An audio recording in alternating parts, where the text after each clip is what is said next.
All right, this is everything that I've had shipped to me for the month of April 2021. Starting off with the X-Men stuff this month just because it's easier to sort through and I organize it per the reading order described in the back of every issue, which sometimes gets mixed up as you go through them. But either way, first up, Excalibur. Betsy's back, as I mentioned last month. Psylocke is here, or again, I'm never pronouncing her real name correctly. And they're fighting like an evil kind of spirit version of Betsy because Betsy was lost at the end of X of Swords and she's back and all that fun stuff.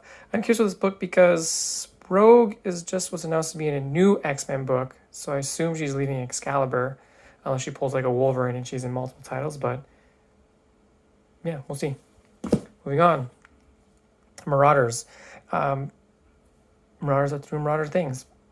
Half the issue will probably be them chasing after mutants and fighting bad guys, and then the other half will be Emma Frost discussing and planning the Hellfire Gala, which is the next big X-Men event, the Hellfire Gala, a party for mutants. And I think I was just reading the day that the Avengers and Fantastic Four might get invited as well, but it's going to spin into like a larger X-Men crossover that's coming.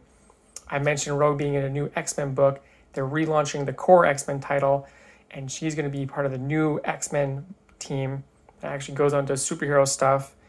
And Hickman is going to be writing a new X-Men book that's currently untitled, but everyone's kind of thinking it'll be like called Planet X or something like that. It's going to be the new big hotness, of course. Children of the Atom 2. I do hope this is a miniseries. Last issue, it did reveal that they are not mutants. At least they don't think they are, because they try to pass through a Krakoan gate and they just end up passing right through instead of being teleported or taken to Krakoa. So we'll see. I think this was a miniseries to start anyways. It was originally announced like over a year ago. So we'll see. Wolverine, back to what I love most. Wolverine doing, just killing things. He's fighting vampires again. He met this vampire hunter in France. That's when we first learned the vampires are like slowly building this huge army, and they've been using Omega Red. And now he's gonna, I guess, use Omega Red to go fight these guys and kill them. Should be fun. X or just Sword, not X of Sword. Sorry, just Sword. Might notice something good about this cover. No tie-in to any other crossover. We're back on it just being a book about Sword and mutants in space. So I think this is also going to slowly set up some stuff for the next big X-Men thing, because there's been these little hints like Storm doing some stuff in space with the Shi'ar, Sword being involved with some things as well in space, obviously. So I think the X-Men are leaving the planet. I don't know. Be kind of cool if they did. Wave X, #1, new X-Men book. I really like this writer, Spurrier. Also starring Nightcrawler, who's one of my favorite X-Men. I mentioned this, like, Nightcrawler has been talking about this like mutant religion or what a mutant religion could be. This book kind of ties into that stuff, so I'm very curious. Should be good. A lot of good stuff there. X-Force, continue along. Jean Grey's, I think she's still technically a member of X-Force. So many things happen in so many X-Men books, it's hard to kind of keep track of all the high-level stuff sometimes. It all kind of blends together, which is good and bad. But she's been helping out with X-Force because there's some sort of mutant thing, psychic entity killing people, and it framed Quentin Quire. Maybe it is Quentin Quire. We don't know. She's here to help and find out. We'll see. Cable, issue 10. Only 2 more issues. As I mentioned, Old Man Cable, he's back. He's on the cover. I'm sure he'll show up here. Young Cable is trying to find Strife, who is the clone of Old Man Cable and is evil, because all clones are evil. And he's trying to figure out why Strife is kidnapping these mutant babies. And yeah, there's only 2 more issues left in this book, so we'll see if Kid Cable stays or Old Man Cable comes back. I said, I want Kid Cable to stay. New Mutants, it's back. There was an issue last month, but it's here.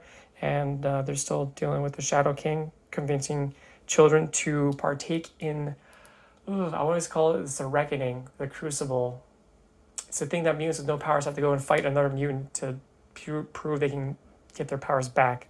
But these mutants have their powers. They're like mutants who've been deformed by their powers. So like, oh, I can be reborn and I'll be normal looking again. So cool premise. I like the idea. So we'll see. That's all the X-Men stuff. Pretty short. There's some books kind of missing. No Hellions, no X-Factor, no X-Men. But I think a couple books are taking some time off before the Hellfire Gala stuff kicks off. This is a new book. It's only a miniseries, 1 of 2. So that's good. But it's, Mike Mignola and his collaborator Christopher Golden, Jack Hurdu, the Skinner. I don't know what the outer verse is, but I pretty much buy everything Mike Mignola does.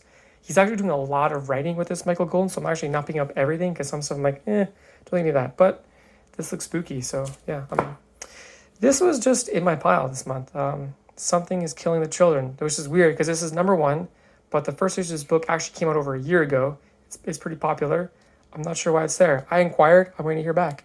I'll read it. I've heard nothing but good things. I'm not going to pick up this book, though. It's just in there. Maybe it's a freebie. This is like the 8th printing of this, too. So, yeah, I'll read it. I'll check it out. Young Hellboy. Halfway through this book, only 2 more issues to go. Young Hellboy and Professor Brunholm are trapped on an island, and they're traveling to a spooky temple where spooky things are happening in hopes of finding a way home. And they've teamed up with these monkeys that are friendly, which is cool. And, yeah, it's great. Again, Golden's not in this book. Sorry. He's in a different one. Usagi Yojimbo. I got 2 Usagis this month. This one ends the current arc about Usagi teaming up with his old masters to fight these demons. His sword master is a demon as well, Tengu. So this is pretty cool. He's basically Usagi fighting werewolves, but they don't turn into men. They're just wolves. Scumbag. I like this joke on the cover here. If it zooms in here, he basically asks like, how do you think Batman stays up all night out doing a line of coke? This book is going along. It's fun. Again, I have nothing but good things to say about this book. He's currently basically playing every single side, every single spy agency against each other. So that's obviously going to work out well. Carmen, you were really interested in this one last month. Dude, this book was really cool. I hate saying it's a very European book. That sounds so stereotypical thing to say, but it really is. Like the art, the storytelling, the story itself is very, like, you don't see this stuff in American comic books very often. Carmen, I'm not sure if she's dead. She calls herself a guardian angel, but she also shows up when people die. So I assume she's death. But she finds this woman who's recently killed herself, and they're out, kind of exploring the world. Everything's frozen. This woman's naked because she killed herself in the tub. So yeah, there's nudity. It's a European comic book. That's expected, I guess. But no one can see them what they're doing. They're just able to kind of freely roam. So, but it was really cool. I really liked the first issue. So I'm really looking forward to this. I'll probably pick up the trade when it's all done. Black Hammer Visions. This has actually been a really fun book. I love these I love anthology stories. I'll buy like anthology stuff all the time because I just love little short stories where people get kind of free reign. This one's got Chip Zdarsky, who I love. He's a great artist, and he's doing a lot more writing these days. So this should be really good. Said I got 2 Usagis, so new story arc. Should be good. Yeah, I've been really getting into Usagi, and you'll see that later on. Orphan the Five Beasts. You asked if the art on the cover is good inside. Good book. I can confirm. Art inside is just as good as on this cover. It is like a classic Shaw Brothers Kung Fu story. This guy, Orphan Mo, was found and raised by this master of some mystical Kung Fu. He's been raised in the same art, and when he comes of age, he's not just like, you got to go out and you got to find these 5 beasts. And the 5 beasts are these people that I trained to fight an evil years ago. They came to me, and I made them promise that I would teach each of them an aspect of my school of fighting, and when they were done using it for good, they would come back and dedicate their lives to learn the rest, and they never came back, and they've gone on to become bad guys themselves. So this is the first of the 5 beasts, known as Thunder Thighs. He's got pretty large thighs. He used them to crush things. So Orphan is out there fighting and killing them. And it's awesome, dude. The art is so good. It's so good. It's just as good on the inside. You really like this. Another Mike Mignola, and Golden has the book I was looking for. Lady Baltimore. Love the first issue. This is really fun. It really just picks right up where Lord Baltimore kind of ended a few years after, and she's out there just trying to fight witches and monsters and demons, and all the cool little subplots from the Lord Baltimore stuff are picked up really nicely. So I'm really digging this book. Jonah and the Impossible Monsters. This is actually really fun. I really like the first issue. This is not Jonah. Jonah is her little sister, and Jonah's disappeared in a world of monsters, and she's out trying to find Jonah. So yeah, first issue was kind of just setting it up, but it was cool. I'm really digging it. And I totally recommend this to anybody. Eternals, as always, art's really good. Story's kind of picking up. There's like a murder mystery in Eternals. Eternals can usually, they die, they're reborn, but now they can't because someone's messing with the machine. They think it might be Thanos, and then the head Eternal has been killed, and they're like, oh no, let's all figure this out. So lines are being drawn in the sand, and alliances are forming, and fighting ensues. So I don't think this will tie into anything to the movie that's coming out later this year, but it's fun. Beta Ray Bill, man, this was a good first issue, and I'm really digging this. As I mentioned, the art is still really good. Love this Daniel Warren Johnson. Beta Ray Bill had become the, I guess, god of war, the warlord, Lord of War for Asgard, as asked by Thor, because Thor is now king of Asgard.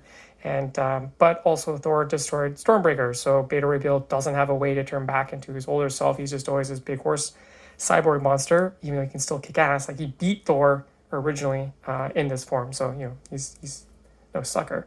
But he gets mad at Thor because he's supposed to be the Lord of War, or the War of Lord. And Thor keeps showing up and like stealing his glory, so he's like, screw this, I'm gonna get my cool spaceship and I'm taking off and I'm gonna do my own thing. So yeah, I'm really loving this is going. Berserker, man, oh man, this is gonna make a cool movie or a TV show. It's kind of the same old show. Person's been along for millennia. They're immortal. There's a killing machine. What they do? What's their past like? I like the twist here where he's actually working with like a government agency to go out and do stuff with them in exchange for them. He wants to become mortal. He's basically like, I'm done. Like, I'm just tired. I don't want to do this anymore. I've been alive for like 18,000 years, you find out, or 8,000 years. There's like a flashback where he tells him like, I can remember my birth or something, and it shows like a baby on the last page. So the art's really good. It's not Raphael Grandpa. He's just doing the covers, but yeah, you dig this. Wait for the anime, Netflix anime or movie. It's gonna be good. And Ultra Mega. I was so jazzed after reading this first issue, dude. This series has one of the best first issues I've read in a long time. I've said in the past, I give every series I pick up 6 issues to wow me. Issue 1, at the end, all in. Even halfway through, all in. The art is so good. This James Herron is just like, create this like love song. All the things he loves. You've got odes of Ultraman, odes of kaiju battles. You can definitely see like the manga anime influence, especially in like the battles. Like, they've got this Evangelion feel to just like the angles that they're standing in as before they attack and move, and just, oh, it's so good. And then the ending of the first issue is like, I thought this was a book about 3 people who became Ultra Mega to fight kaiju. It's not. There are 3 separate Ultra Megas who all fight kaiju. And the first issue ends, spoiler, they all die. And then it picks up years later where this kid is in a town where they hold people that might turn into kaijus, and he finds what might be the thing that turns you into Ultra Mega. But he's dressed like Ultra Mega, and he's got this big fist, and he's like, bullies show up to like mess with him because he's got stuff they can need, and he's like, you're gonna fight the Ultra Mega. Awesome. There's some great, because the first issue, you're not gonna have letters to like the team like, hey, I love your book, and asking questions. So he kind of wrote this like op-ed piece about just like what he loves, and he literally calls out like the manga anime influence and just wanting to do this. And he's like, he just doesn't know how this is going to end. He doesn't have an ending plan. He just had this idea and he made it. I'm all in. Each issue is like thick too. It's a nice, it's a beefy book. You're getting like 2 books worth every month. I'm all in. This is so good. You'd love this. You totally love this. And that's all the singles. I only got a couple of trades as well. I mentioned I'm really going to use Psycho Jimbo, so I started picking these. This is the Origins. These are just reprints of the original strips that have been recolored. So it's near impossible to get the original books outside of trades. So this is just a nice trade collection. It's in color. It's volume 1. I'm sure there's going to be like 50 volumes or something, but I'm getting this now too. I'm really looking forward to it. And last but not least, book 2 in the Reckless trilogy, or so far planned trilogy, from Brubaker Phillips. They're putting out one more book this year of this. I'm sure they'll do more. They love working together. So I'm curious what they do after this. I know they're working on something. They talk about it in the newsletter, but book number 2, I really like the first one. It was just like a nice, short, gritty, noir, they're not that big, story, violence, revenge, like all the things these guys are really good at, just in a nice little package. That's it. Not too bad of a month. I did get one more thing. This giant Galactus Funko. I thought it was a vinyl figure, but it's actually a bobblehead. And I'm actually using the little Silver Surfer to keep his head propped up. He's really top heavy. I don't think you can keep this on your shelf without it falling over. It's kind of maybe a slightly poor design, but it looks cool. So I'll put it in my new office somewhere. I've got another cool Galactus figure. I'll put them together somewhere. But Yeah, I also because I love this little tiny Solar Surfer. It's more like you can't get that separately, so I guess I bought this whole thing to get this little guy, because that's cool, and that's the kind of thing I do. But yeah, that's all the books I got this month. As always, man, send me your cheers, send me your jeers, send your questions, and I'm building a pile right now, due to the circumstances of COVID, to just like once we can get back together, pass it along to you. Talk to you soon, buddy.